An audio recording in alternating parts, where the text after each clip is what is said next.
All right. Oh, we are live. I'm going to say hello to everybody as this room is sort of populating right now.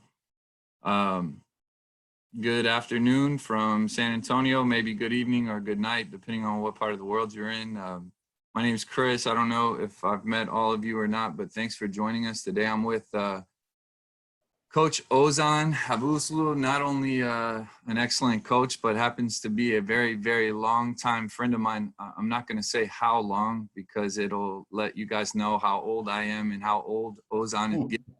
So, but thanks for being here with us. And Ozan, thank you for doing this, man. It's always a pleasure to have you. And you're one of my favorite people. And it's just, I know this is crazy times, but it means a lot that you took some time out of your schedule to share with these coaches. So thanks for being here, man. It's my pleasure, Chris. I just want to start with, I hope everybody is safe out there. It's a crazy times, and stay that way. You know, be cautious and follow the rules, and try to stay healthy. This is what's important around these days. So you're absolutely right, man. Hey, I'm gonna get out of the way here, Ozan, and let you do your thing. I just want to tell the participants, if you guys have any questions throughout the session, just please use that Q&A function at the bottom of your screen, and we will be able to get to as many as we can. Ozan will probably go 40 minutes or so, 45 maybe, and then we'll leave a good 10 or no, I'm kidding. Yeah. I mean, however long. We got plenty of time. I know we're going to have some good questions. Yeah. Oh, thanks for being here, man. I'm going to get out of the way. No, whatever. I have 20 minutes of questions just myself for you, so we'll be all right. All right, buddy. I thought I have time because I'm the last one. You know, it's open. open you do. We can go all night, whatever you want, man. All right, I'm going to get out of your hair, man. Thanks for being here. Thank you. I appreciate that. Hello, everybody. Just want to start, just give a little information about myself. And I'm working with Anadolu Efes youth program. I'm a head coach of under 18 team, under 19 team. And at the same time, I'm also serve as an assistant coach at the under 18 national team of Turkey. And other than that, I'm a coach for 23, 24 years. From now, I had a chance to spend summers in basketball camps. I had a chance to work with the national team programs. I had a chance to coach my own youth programs, and very limited time with the professionals as an assistant coach or head coach in second division. And all the experience, and I decided to go with the youth program for last 10 years and try to actually produce players, try to help players to get to the next level. And I had a chance to work with Fenerbahce, and now I'm working with Anadolu Efes, which is considered to one of the top youth programs in Turkey. And all the summer work I done with the camps, and I realized the teaching part of basketball is based on drills, and you have to really think about those drills because during the practice, we do a lot of drills. We throw a lot of drills into the practice and, give some information, give some details, and try to run them. And it takes time for players to learn them, how to maintain flow in the drills. But in that case, most of the coaches, in time to time, we lost in the process. It's we have too many drills. We have, we not really checking that those drills are really working. They had the reflections to the games. When we start to,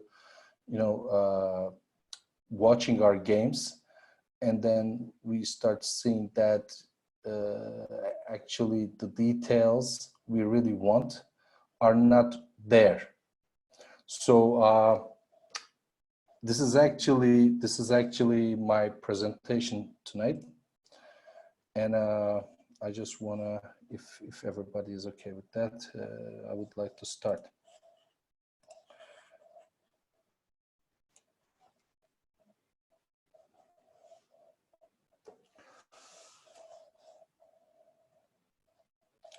You know, I just separate this with the practice and the game because it's those two things has their own different nature. Because as long as we said, you know, the practice should be like the games, but most of the time we have to adjust. We have to adjust those intensities, and we have to adjust the tempo for the recoveries in the practice that actually force us to do the drills in different levels of intensity. So in that case, I starting to think those drills in different versions. Okay, and in the practice, our main goal is teaching, repetition for the muscle memory, and development. I mean, progressing. You know, to brick by brick, we add new things and new levels of that skills. But in the game, it's all about execution level, habits, because it's so fast. It's all about habits we have, and also the reflexes we shown on the court, and also everybody also looking for the performance part, that which means most likely statistics, and how we going to prepare ourselves, our teams, and working the same drills in different intensities, and how can we, you know, transfer that gain into the game environment. This is a really big question, and I think most of the successful coaches, you know, answers are really correct on those questions. So I just want to share what we are doing first. You know, when we start the season, preseason, and how we work to decide, create, or rearrange our previous drills. And I just want to shrink it to in defensive end. I don't want to go all the way, because everything we are putting here, we discuss, is also a topic of another sessions, you know, a lot of sessions. And we start our preseason with the drills that allow us to actually observe players. You know, we organize some drills. It's a wide range of drills that shows their fundamentals, their habits on the court, their learning types, their common habits, and also we try to understand their motion range and motion quality. Because if we take a look at that defensive part of the game, the motion range and motion quality is equally important than any other skills. Just because if we cannot really move on the court, or if we cannot really improve our movement on the court and quality, actually we're not really getting better on defensive end. And also it's offensive end, but in defense, it's being on stance, moving in the stance position and everything. is actually very important, and our lateral movements and our reactions and all those things, require a good amount of motion range and motion quality. After all those observations and all those drills, it would take like a week or 10 days. We just take notes. And last year we started to record our practice sessions. And those practice sessions, we watch those drills and take more notes. Sometimes, in the practice, we missed things. Our assistant coaches also taking notes, and when we combine those notes, it gives us a map, and then we actually try to understand where we are standing right there, and how we're going to go to where we want to go, as in defensive end. And we really focus on those common habits, because it's really important to develop new ones, but sometimes we have to get rid of the old ones. This is much harder, and because when we see those common habits, the negative ones, we collect them and we understand how many of them doing in every practice, and then we try to create or adjust our existing terminology, and those terminology is very important for us to give them the feedback that, as a correction or as an instruction. It's really important for us to let them know by those terminology. And learning types is, some players has to do the move. Some players can listen and visualize and actually start trying, and some players just do what they see. And the combination of those, some of them has a combination of those all qualities, and we have to understand what type of learners we have in our group, because it's going to decide our speed during the season, speed of learning. And it's really important for us. So after all these observations, then we try to decide our terminology and our details to introduce, and we prepare our rules on the court. And after we introduce our drills during the preseason, we just focus on execution, because in that pace, when we introduce them, I will go back and forth with the slides. When we introduce them, it's mostly technique, and those technique part, and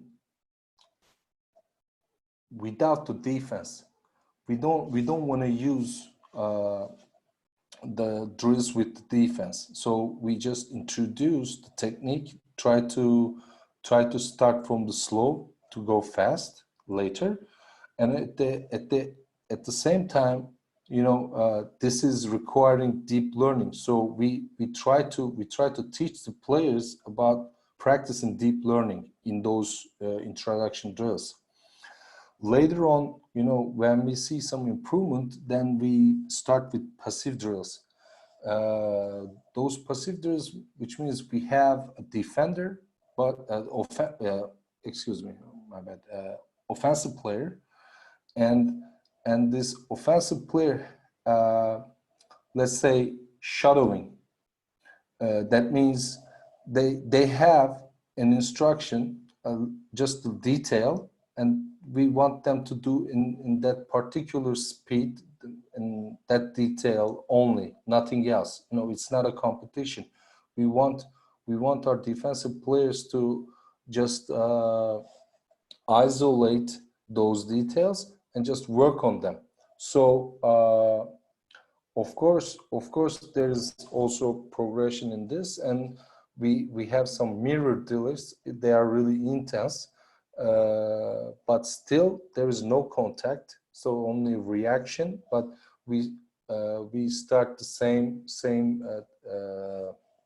philosophy. We start with slow to the game speed drills, but the game speed drills also requires some readings. So the defensive player also need, because all the technique drills is not related with the ball. So we also introduce help side drills, positioning drills, and deny, close out, you know, a different type of techniques. So it's also introducing them to single task play into multitask play. So we actually try to teach them where to look, you know, how to look, which angle their body is there. You know, it's really important phase for the teaching for us. And of course, the active drills are game-like drills, but it's not really isolated, you know, like the passive drills. You know, we actually combine some of the techniques into a situations. And then after we think they really got it, the angles, the movement, the timing, you know, those techniques, we throw these active drills. And the first phase of this, we put a lot of correction, because we create a game-like situations, and in this game-like situations, you know, players make a lot of mistakes, and then we don't pass them, and we correct them every time. And during the season, you know, I'm going back to post drill. Post drill means, you know, when the team is really get used to those drills and they really getting better at it, you know, and then we start some improvement on the court in game, and we starting use that drills in different variations for maintenance. That means doing minor changes, and at the same time we keep them remember every detail and how to do it. And if, you know, the general is look good, but in some particular things are not really working, like we are really good at, you know, help side positioning, cuts, you know, off ball screens and that kind of stuff, but we are really terrible at closeout defense. You know, every time we try to close out, you know, the opponent teams, you know, push the ball and, you know, create another drive. So we are not really successful to stop those closeout attacks. So in that time, if we solve that kind of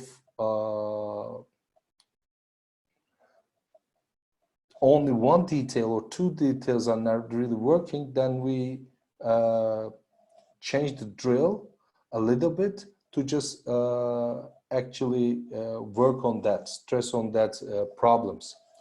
And of course, you know, the opponents playing in different styles of basketballs. You know, some of them play more pick and roll, some of them play more transition games, some of them play off-ball screens. So during the season, according to our, you know, opponents' we also making combination of those drills to just remind our players that really what's more important for that opponent, because in my philosophy, in youth, not in professional level, we don't really focusing on opponents' offenses during the season. We really focusing our own defensive details, and we try to dominate them with our defensive details and rules, not adjust ourselves to them. It's kind of system type of coaching, not the more. It's not really more scouting, but we also watch our opponents and we try to understand what is their weapon on offense. What consistent that they create scoring opportunities, and then we use those parts, which is that, like, they cuts, maybe, off ball screens, on ball screens. They may be in really good in transition game. They take a lot of shots. Actually, we work on those things. We try to create that kind of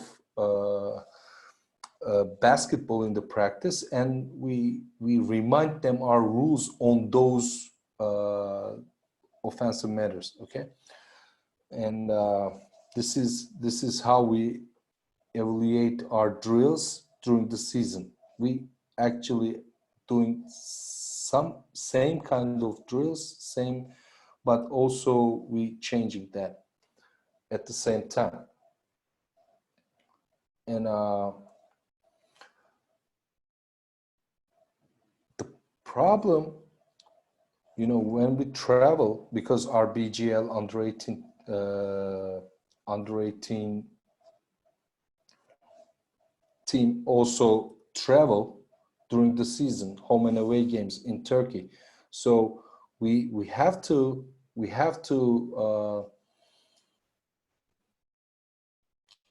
put some recovery work when we get back from that games, and also we have a strength and conditioning program, and we would like to do it really, as it's planned by the strength and conditioning coach. So our coach prepare some monthly and weekly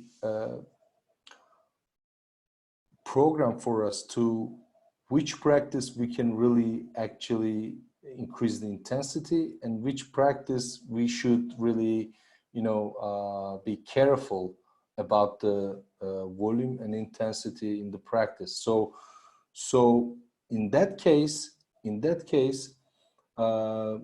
we also arranging our practice program according to that one, because we like to do our strength and conditioning practice before our basketball practice. So we have to really careful about that. So we use some of the drills. We actually, first time I let me get out the slide and stop sharing a little bit to see people. Like 4 years ago, I had a chance to meet Coach Roy Runner from Canada.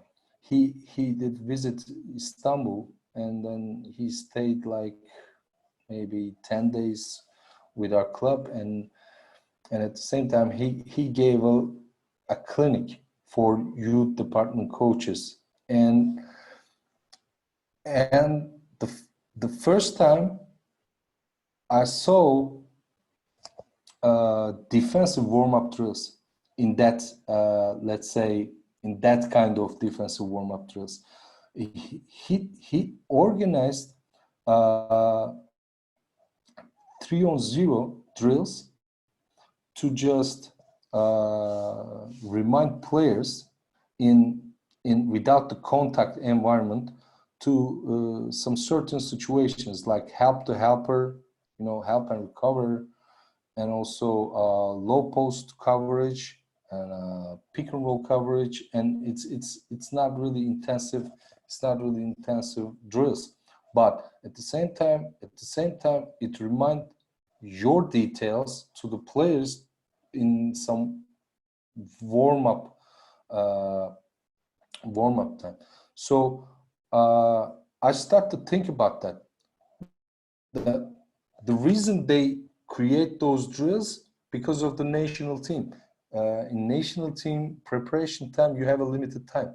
In those limited times, you not really work on everything. So you need to be creative, and they actually work on those details, remind these details to the players in warm up to save time in the real practice time, and it really works. And I really start to think about how can I add more onto that.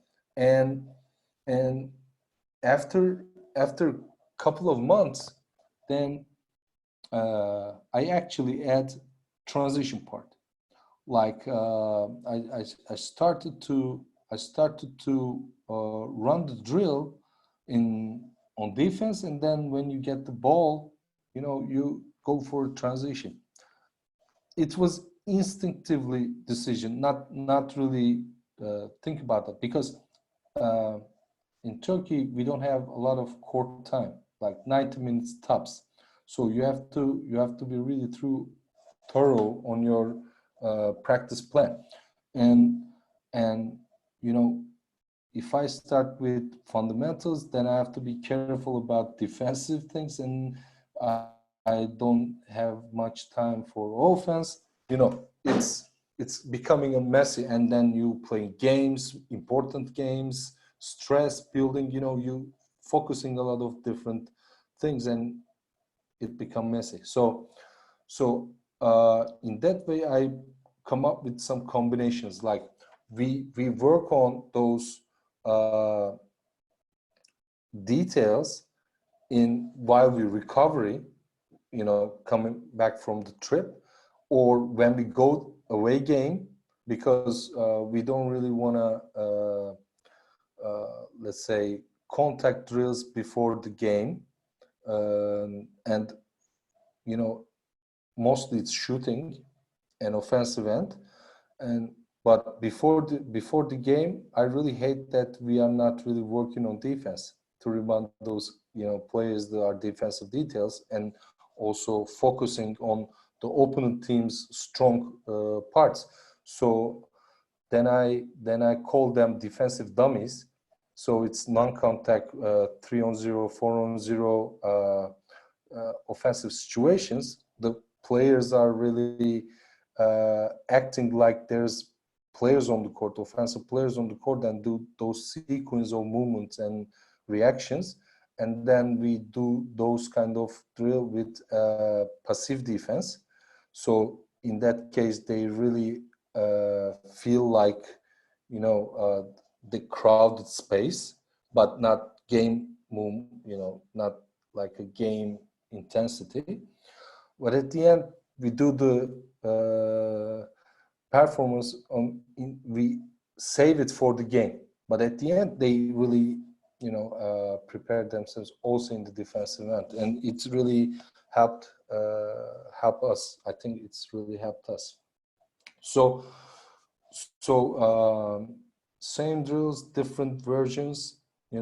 If there's any questions about that, I don't want to just go all the way. So please ask that. And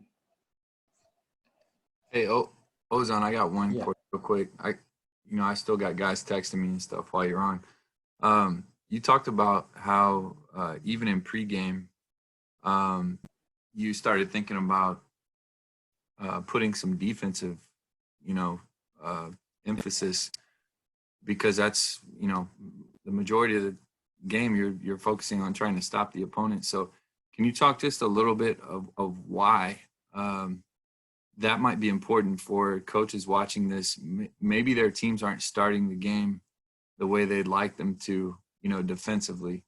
And because I know I've seen your teams play, you know, what kind of effect do you think that has on the players when there's a part of that pregame, or, you know, that point of emphasis is on that defensive side? What kind of effect have you seen that have on your teams in terms of how they start the game, you know, defensively? You know, it's really helping the players what to expect. You know, we're not really scouting opponents' plays and really walk through about that, but still, we know if we're going to play with Fenerbahce, we know they playing flare screens to the corner like a hammer action. So it's really our comfort zone. You know, we having trouble to defend those kind of actions.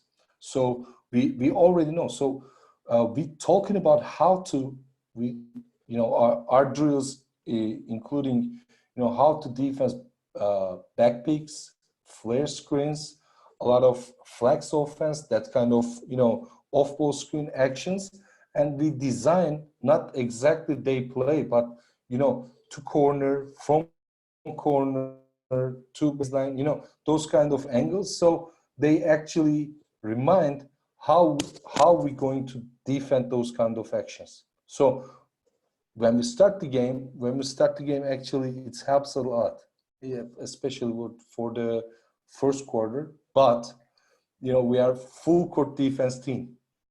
In some point, we had to do a rotation, or the guys get really tired, and we start to let's say we start going down in defensive end in some little details. So I is that appreciate the it. answer? Yeah, no, I appreciate it. I've tried to impress upon coaches sometimes that, you know, and I've, like, again, just seeing your teams play, you guys come out with a lot of defensive intensity. And I think a lot of that is because you have some of that built into your pregame regimen. You have that built into your, not just your day to day. So if you see a team that you're about to play on the other end of the court and they're working on some defensive elements, you've got to expect that they've probably put a lot of attention into that if they're going to take time, in pregame to prepare. So anyway, I appreciate you sharing that, man. I'm gonna let you on a roll again. Let me just add. Let me just add something on that, because it's our priority is teach our players what's important in like, let's say for BGL program is 2 years, so we have to spend 2 years to teach them what's in EuroLeague level.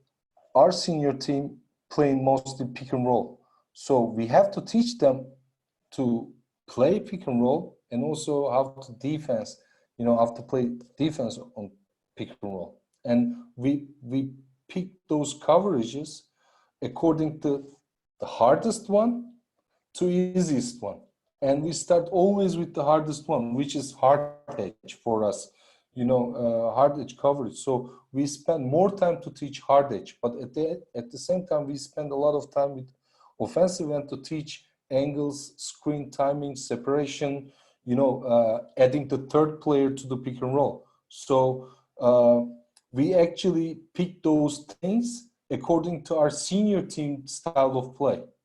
So in that case, after 2 years, when they show up in the senior team practice, they have to know how to defend pick and roll. They have to know how to follow the cuts. They have to know how to, in, let's say, not everything, but my opinion, they need to master 1 or 2 coverages in 2 years. At least they have an idea. Maybe athletically they cannot do that yet, but still the coaches understand. They knowledge of the game, and it's also our senior team actually deciding for us subconsciously. So when you scouting the other teams, actually you spend your time to work on different things, because every opponent do little bit of different those things. So when you focus on those things, actually you are not really working on consistently on working on some, you know, details. So you also keep changing your style of defense. You know, sometimes you shrink, sometimes you give space, sometimes you you know, break the screen, you know, you fight the screen, those kind of things. But they not really learn or master those coverages during the season. They just doing it to win the game. But in youth department, we need to make them master those kind of little things. But you know, I'm actually downsizing the numbers of, you know, coverages on defense and push them 2 season long, you know, to actually understand, and they can force their, you know, opponents into, you know, let's say they can play against the different players and they try to defend them. That's 2 years, but the same way, or the second counter moves, you know, second ways. So, yeah. And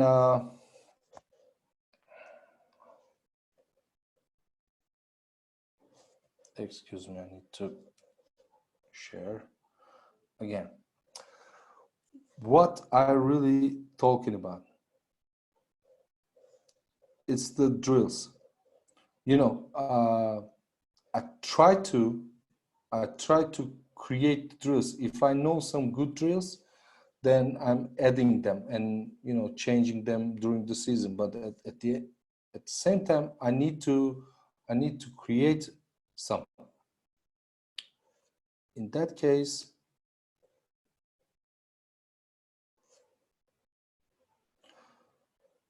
I'm sorry about the quality, and I don't have all the things. So this drill is one-on-one, and we try to teach defensive reactions, that which means vertical contest.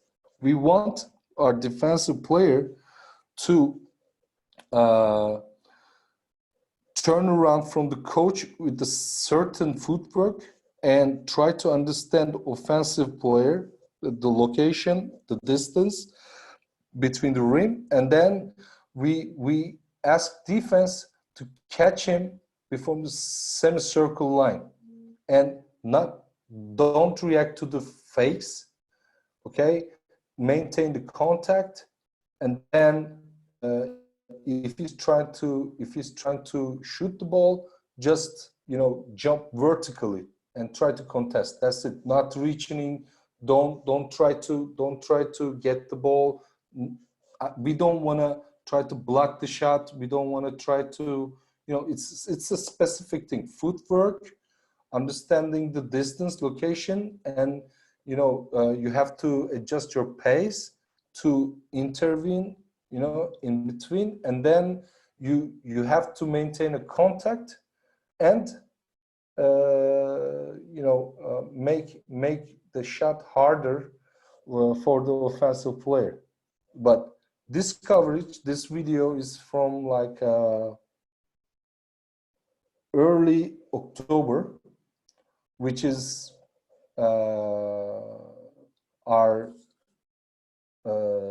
start of our in-season, maybe couple of days before the first game. So their habits are raw. Video maybe, you know, we also give some instructions to the offense. Let's say if he goes to the basket, then you have you have to take a pull-up jumper. If he goes late, you know, you need a change of pace, and you need the change of direction. We don't want to contact, you know, we don't want offensive player to go all the way and, you know, muscle the defensive player and try to create an N1 situation. We actually asking them to use all those footworks and fundamentals, change of pace, change of direction. Okay, this is footwork. You can see hands are not there. You know, as soon as they turn, they face the offensive players, hands are down. They must to reacting to the offensive players. You know, they jump, they try to catch them. So it's not really what we want, but this is the early stage for us, and it's very simple. Then we adjust the distance. The coach come a little bit like 2-3 steps further from the basket, so it gives more distance to the basket. Then what it makes it change? You know, if you go further from the basket, that it gives you more dribbles, you know, and also change of direction for the defense also kicks in. So as soon as I face the offensive player, you know, he has a room to accelerate. So I have to understand his body position, and I have to, I have to stop him. Then when I stop him, because of still he has a distance to go, he's going to do a change of direction. Then I have to do a change of direction. So I really need to focus on my technique, footwork, in terms of, you know, stay in the practice. Let's see. Oh, change of direction. Another one. See, he's reaching in. You know, hands. We keep constantly correcting them. See, he opened his change of direction wasn't the good angle, so he opened up the corridor. See, not a proper footwork to face the player. See, this is the early stage. So, and then, you know, we like to use, we start with the paint to inside the 3-point line, outside the 3-point line, and, you know, different distances, different situations. And after that, we create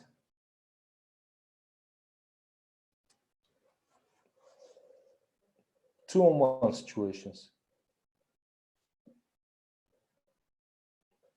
Now for the defense, it's a fast break situation. Why we are using this? Because this is a fast break situation for offense and defense, or transition, you know, transition. And we like to use a different version of this drills. This is half court. As you can see, they have a resting time.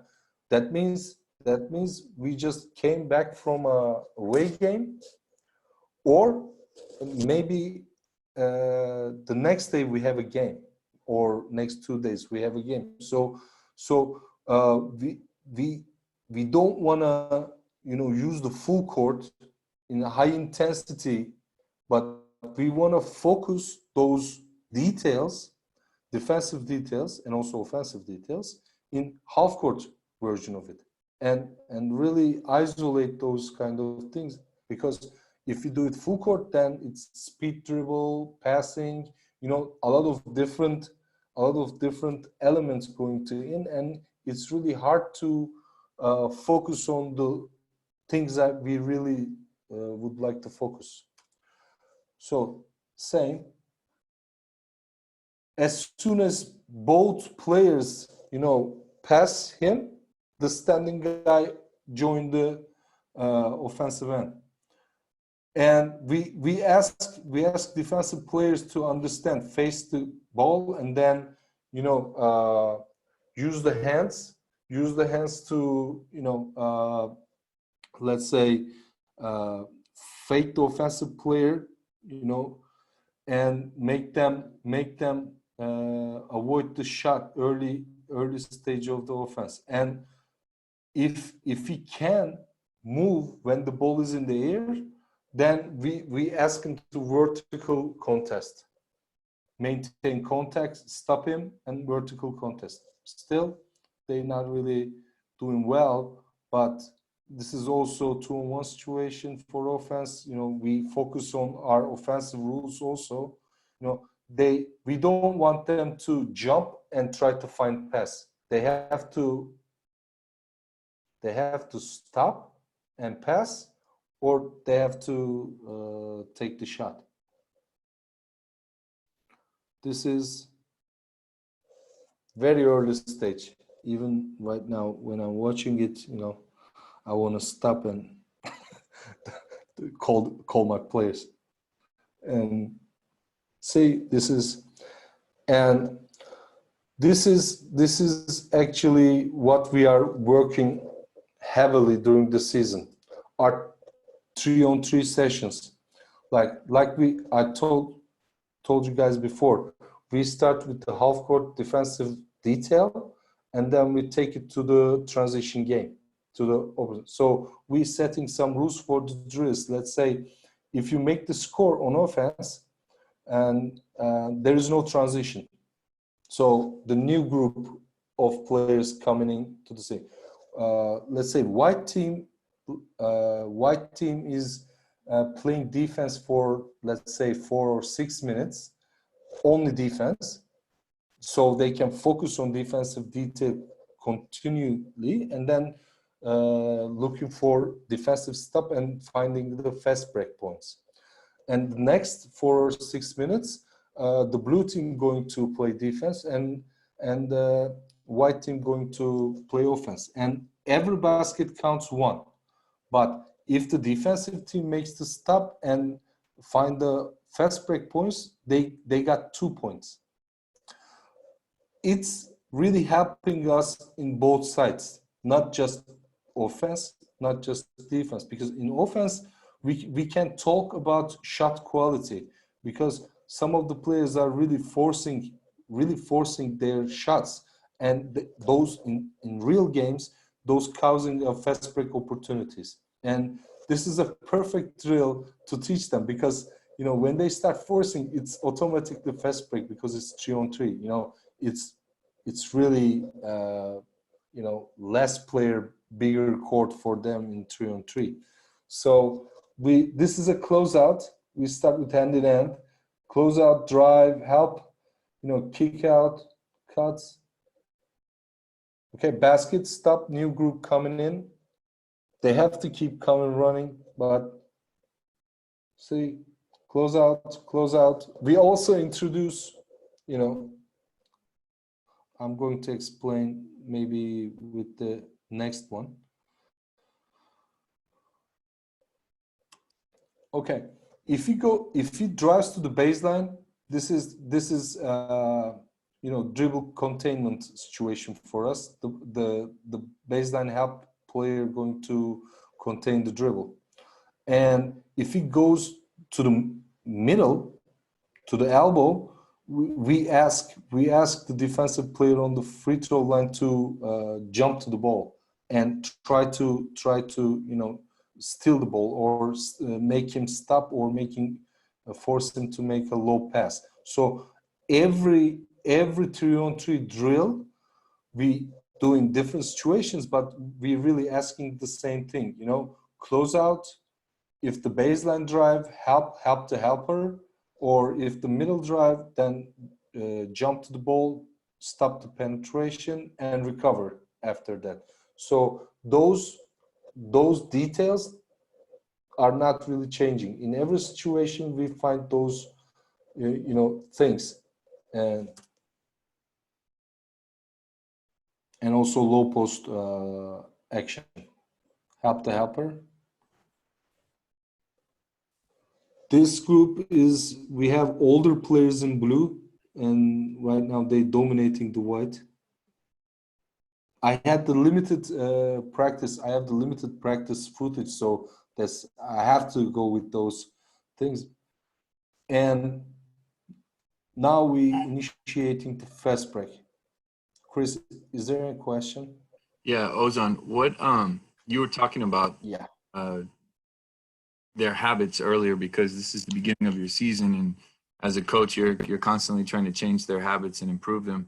Just in general, for people that may not be familiar with youth basketball in Turkey, especially in a city like Istanbul, if you had to just say a couple of things, maybe one or two of the fundamentals that you see that need the most work, like that kids, come in and, that you're at a really big club, what are like one or two of the most lacking, fundamentals that you see kids in Turkey have? You've also traveled all over the country with the federation and done camps everywhere. So, I mean, you could probably speak generally, but, In defensive end, I would say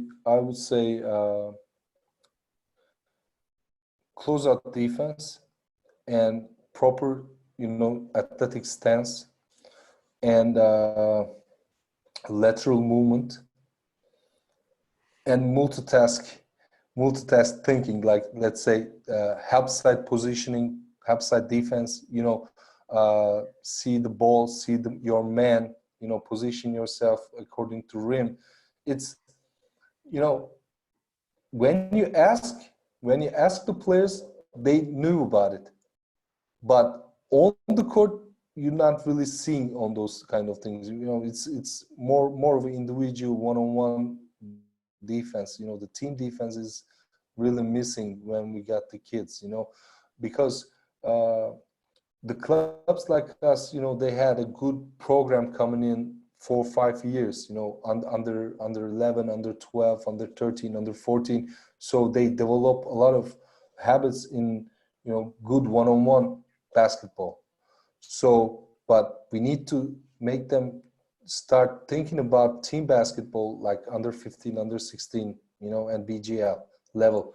So I think positioning and multitask thinking is missing when we got the players. So we need to develop those angles, see the ball, see the basket, see your man, everything, and lateral movement, because they just give up in the third shuffle. First shuffle is good, second one, but in the third, they're not really consistent. So that's where you get beat. So those are and also sliding, because they really jump, going up and down. So we need to get better on those things. I think really simple. Our observations in the simplest level. So then we start from the ground, not like they not really know everything, nothing at all. So we introduce our style of movement, our style of basketball, defensive basketball, as soon as we got them.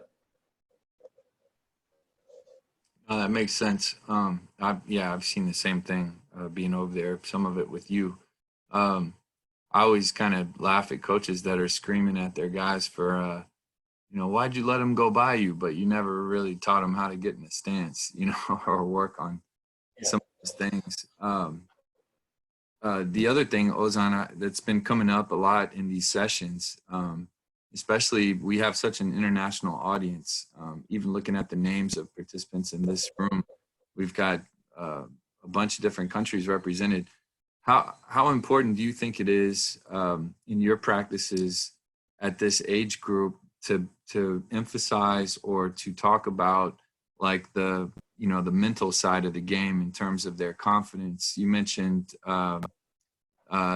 earlier, you talked about like you can ask them and they'll give you the right answer, but then you don't see it in practical application. You don't see them doing it in practice. So how much time do you spend, or how important do you think it is trying to reinforce those good mental habits with guys this age? Actually, we think it's really important, and that's why we outsource mentors from our club last 3 years, and we are really lucky to have a budget to get that kind of help. And that's why actually we're starting to record our sessions, practice sessions, because you know, they think they are doing it, and in the practice, you know, and let me explain how we work. You know, our mentors, sports psychologists, coming in, you know, make interview with the players, and then, you know, basic profiling after a couple of months, and then, you know, we start to give feedbacks virtual, like with the video, we start giving feedbacks to players, and then watch their reactions, you know, how they handling those critics, how they handling those feedbacks, you know, how they handling failing, you know, how they handling success. Then we take notes, we share the notes with our mentors, and then, you know, we decide how to approach those players, you know. This is part of our observations, and then we really think it's really important because I know as a coach, they have a big potential, you know, my players. And I seen in the practice, they can do a lot of things, but in the games,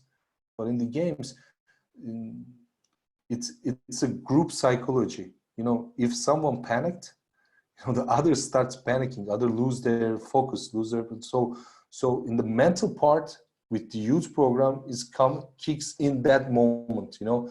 If you working on those kind of things, then you are finding a way to get out those situations, panicking situations.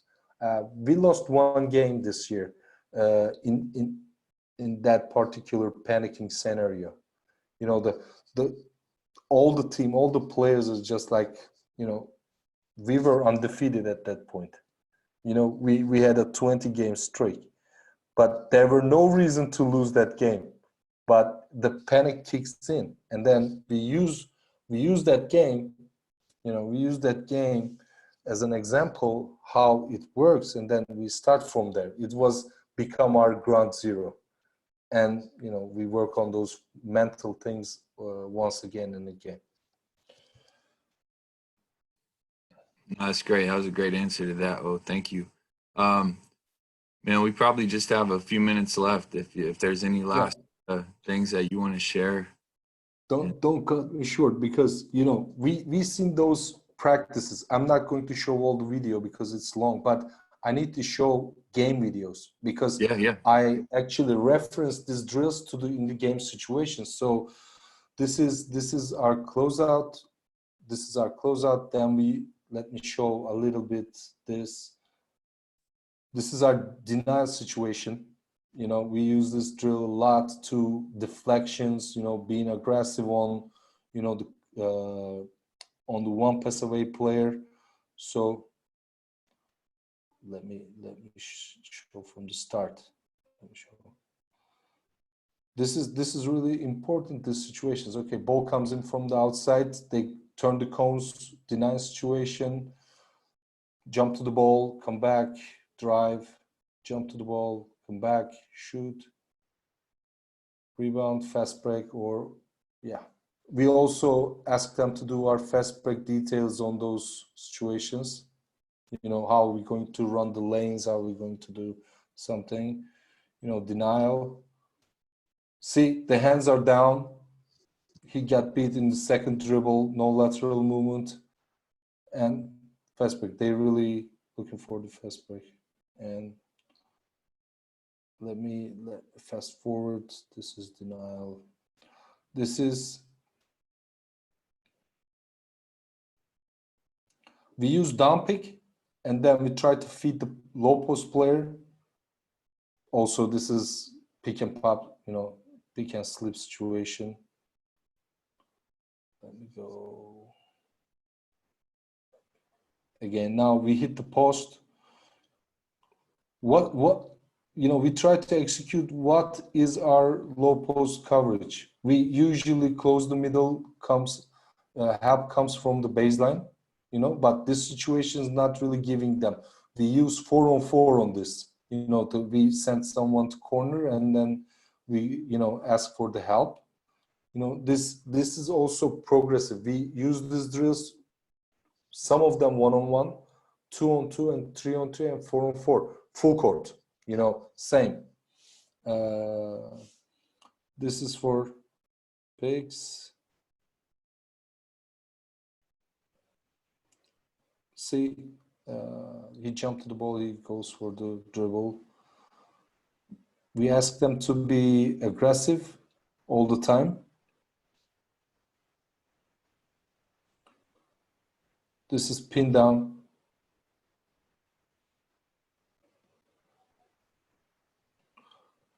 We ask our defensive player who is guarding to the guy who used the screen. We ask him to chase, put his shoulder inside, and not try to avoid the contact from the screener.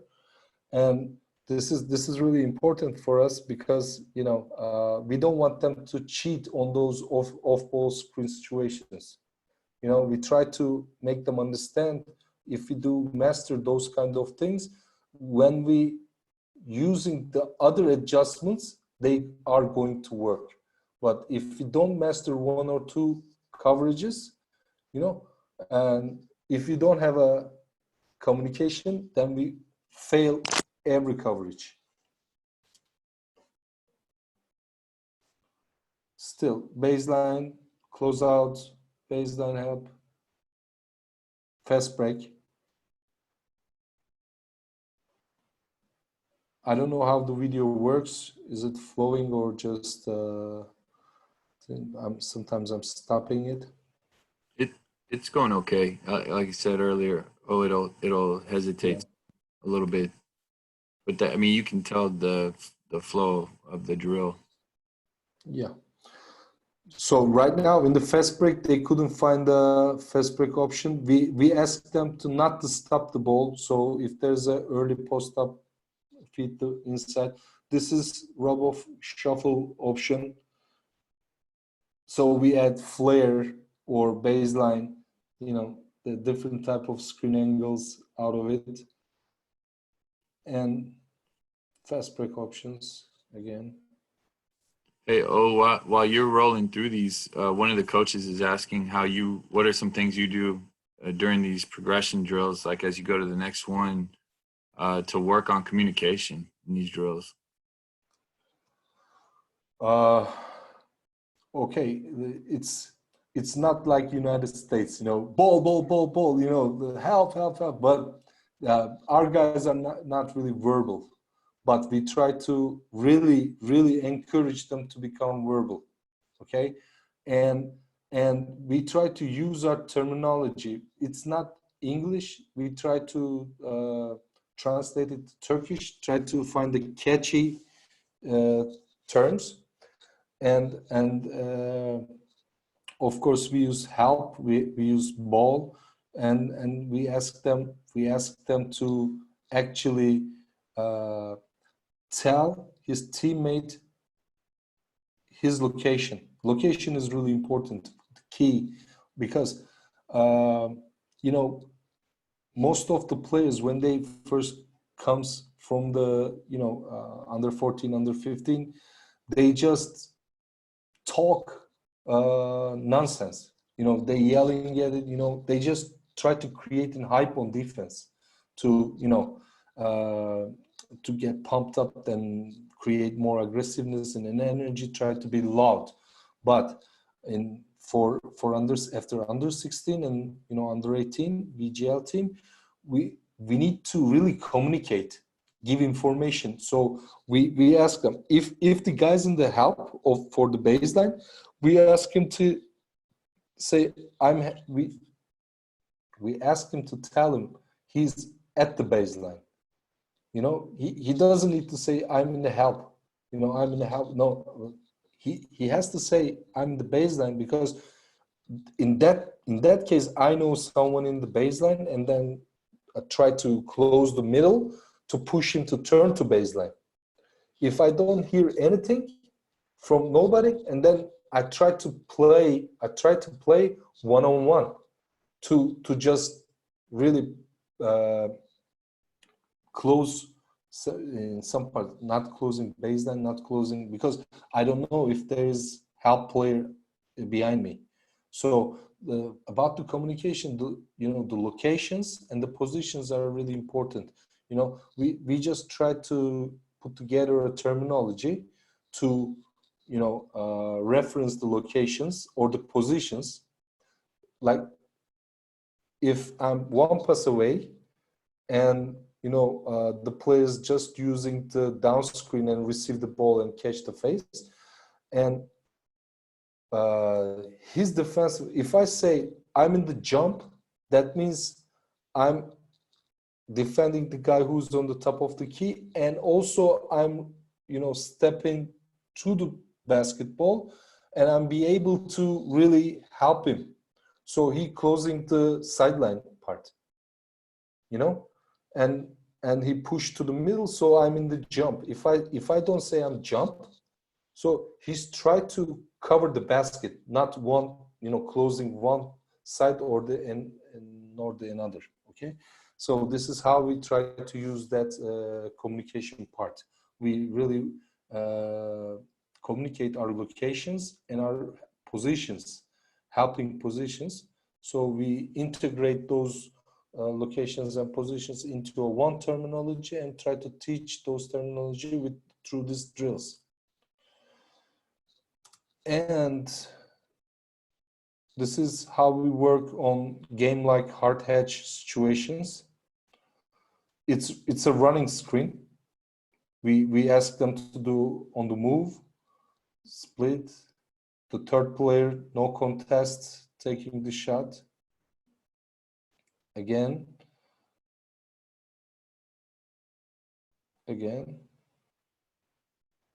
close out, no contest. See, we don't want it to run like this to the outside. We actually asking them not to jump, stay there, stay in the court. But this is early stage still. Those players have get ball is in the game, and I'm going fast. If anyone really want to watch those practice videos, you can just send me an email. I can send you a link so you can download and watch those drills. Ozan, I was going to ask if we can share Sure. your contact, your email, or if there's a social media platform that works for you, because I know some of these coaches would love to be in touch with you. Sure. I put my email and Twitter account at the last slide, so Okay. I put it there. So this is 3-on-3 hard edge. We use 4-on-4 drills, more like this, like some versions of transition, because a lot of teams really love to play 4-corner pick and roll action during the transition, and it's really popular. And it's really popular in also youth programs. So we create versions of those.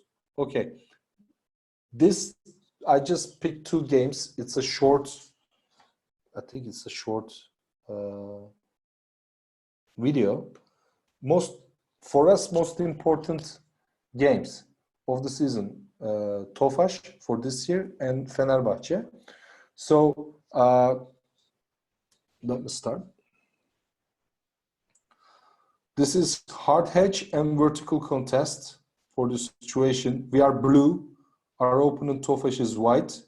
This is in game situations. You would notice their hands are more active, and we play this game in February. So we improved a lot on those details. As you can see there, the level of stance, activeness, hands, aggressiveness, they're moving together. See, rotation, try to jump. We really like to play full court defense, and we really want to pressure the ball. Run and jump defense is our main thing. Actually, we never talk for this game about how we're going to cover those low post situations. Our basic coverage is close the middle, helps comes from the baseline. But actually, I really like to, let my players decide, because number 13 and number 15 are a year older than other players. They are 19 years old. So they have much more experience than others, and also they know the players well than others. So right now, the other three guys are 17 years old. They're not really experienced players, so they making the most of the mistakes during the game. But those two older players are really smart and know the players well, so they take an initiative to make a double team out of it, because they know the player, and I'm not really, let's say, stopping that kind of players' decisions, offense and defense. See, we play run and jump. It's not a double team. Now they decide to do a big switch, which we never work. It's always see, they just switch. He forget to do an aggressive hard edge. The other one is just, didn't contain the dribble. In transition defense, I just want to explain this, because since we play full court run and jump defense, the opponent teams finding a lot of open 3-point shots during the transition, and they would like to take it in early stage, like 4, 5, 6 seconds when they just got the ball. So in transition, we also need to teach jump switch, because in this case, number 14 had to understand the situation and speed up. I just pulled back. Speed up and try to cover the corner player. But right now, he's not really sprinting out, so they got the shot. Run and jump. See, he asked for the help. Right now, help come. So he slide.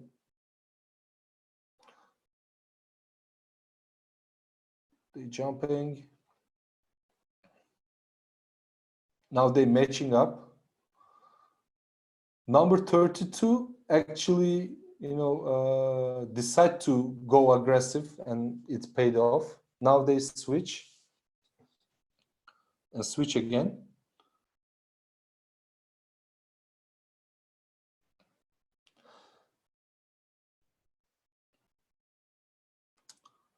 This is not a positive example. This is a negative example. Number 5 has to catch him before he enters the semicircle and maintain contact and stop him to turn. And if he tried to score, he has to jump vertically. But he's like a second late. So Ege Demir made the basket. But now, see, number 10 comes from the baseline,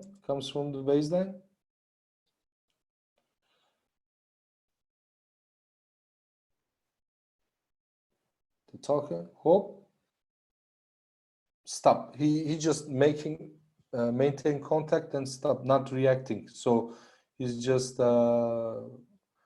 making him missing the shot. See, he don't reach in. He just try to maintain contact and stay with the ball. See, hands are more active with the team. Hands are more active. Hard hedge. Deflection.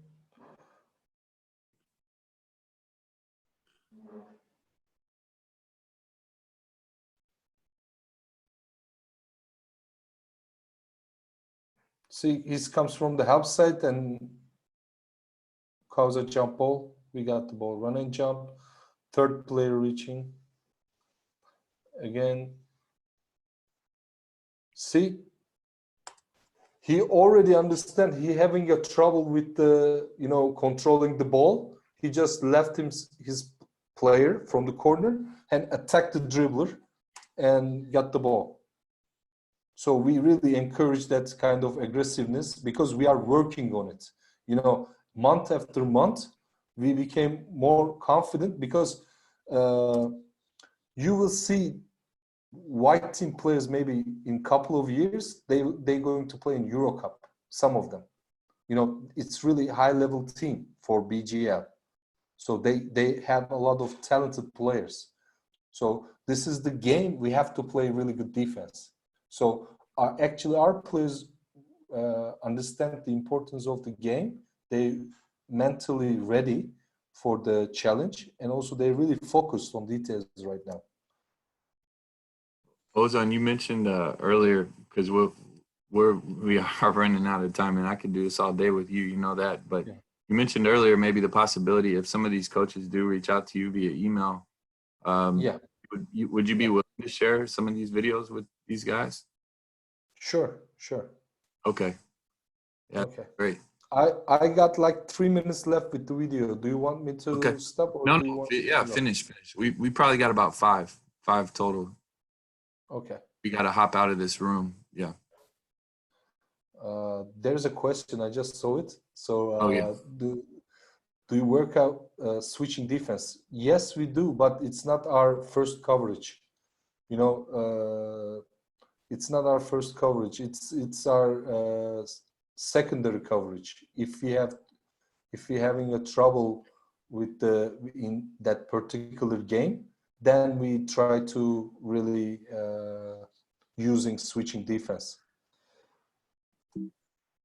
There we go. This is transition. See, this is exactly what we are working on one-on-one, two-on-one drill. This is exactly what we're working. You know, we working those drill consistently during the year in different levels, different versions. So actually they develop those kind of habits during the year. And this is the most important game. You know, they really want to win, and they using those habits on the court. So actually we can see them to do those things, the drills on the court in game situation.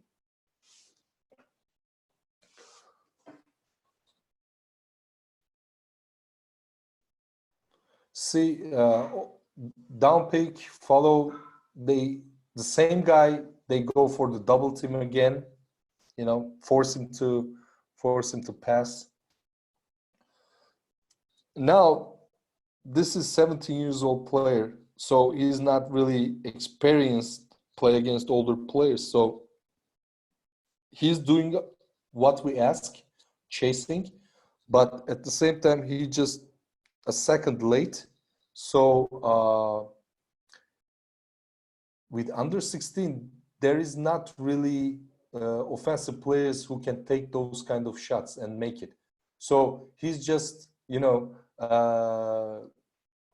carrying his old habit that say, okay, you take it, you're not going to make it, you know, mentality. So, but at that time, you know, in that level, those players can make those shots. So they have to adapt themselves, change their mentality. So dribble containment, then, you know, comes here, not the right angle, but still active. Help and close out. Again,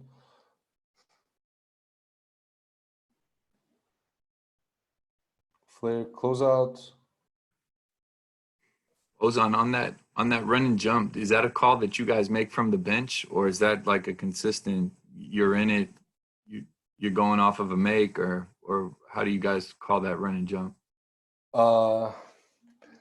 Actually, we after score, especially after fast break points and all dead balls, but not missed shots with the defensive rebound.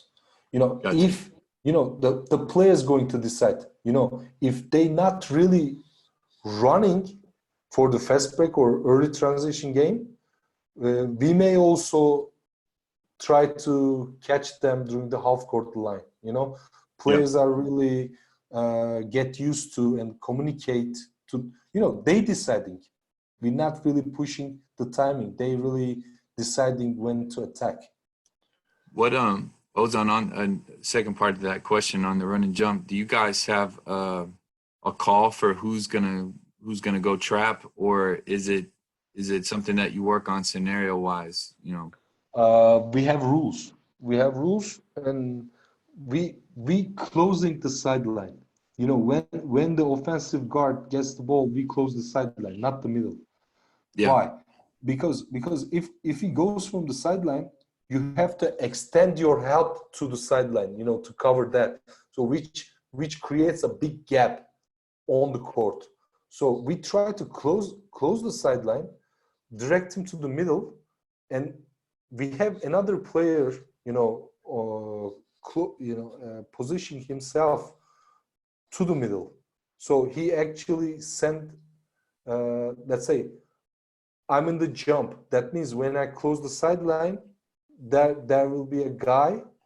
If the dribbler going to pass me, somebody going to cover and try to stop him. So I'm going to switch to his man if I have the space. If I don't have the space, somebody else going to, you know, pick that guy, and I'm going to rotate to the back to find an open guy, and Gotcha. which actually causes a lot of mismatch situations we will see in the video, but still it's working. Run and jump is an entire different talk. Yeah, I No, know. We need to have you back on. Maybe do one of those. we have to, you know, we use this. Okay, let me. It's not bragging, I mean, but I have to tell this. With this run and jump defense, and also this all of these half court details, we used that with 2002 generation. We had U16 bronze medal in Division A FIBA Europe. Last year we play under 18 final. We got bronze with national team. I got 4 national championships and played 9 national final last 4 years.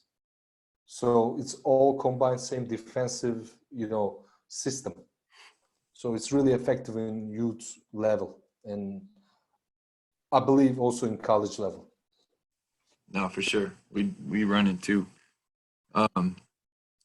Yeah. Oh, as you finish this up, I'm going to remind these participants that have been great during the session that I'm going to encourage them to reach out to you. You know, Okay. that email that I'll ask you to pull that back up here in a minute. Okay. And as you finish up these last few clips. Yeah. So this is Fenerbahce game, very intense game, and it's 8 seconds with the run and jump hesitation. See, you don't need to really aggressive sometimes. Oh, look, number 13, he just jumped in the way, so the number 5 hesitated, tried to, you know, make a change of direction. See, we put the pressure on the ball. It's 8 seconds. You know, just one jump without the contact creator. This is mismatch situation. Everybody runs back. Now, see, we got caught with number 50 is our point guard. Now triple switch. We don't teach this, but we teach this in the national team. All 3 players also playing for their generation national team. So they just call it out. They figured out themselves. I know these guys because I'm also working with the national team with them. So in those cases, they have a credit to fix it. Okay, you know, they actually taking charge, the decision to do those kind of things. Still we have a mismatch, see?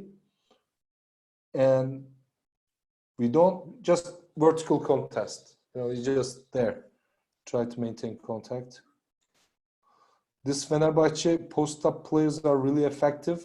They really passing out, play one-on-one. See, we just doing our regular coverage. Helps comes from paint.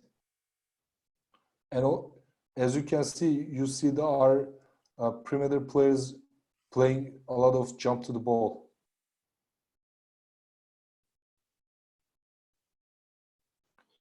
Again, jump to the ball, so he lost the ball. run and jump.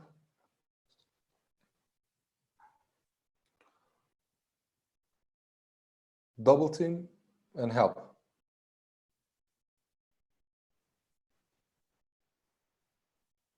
See, always full court pressure, always full court pressure. Try to maintain contact without the foul. All of them are details. You know, we gaining those details through the drills. We working consistently during the season. As you can remember, they don't really use those details, hands positioning, you know, reactions. This is vertical contest. We jump just vertically, and without the reaching in, he just blocked the shot. Vertical contest. He just make him miss the shot with the contact.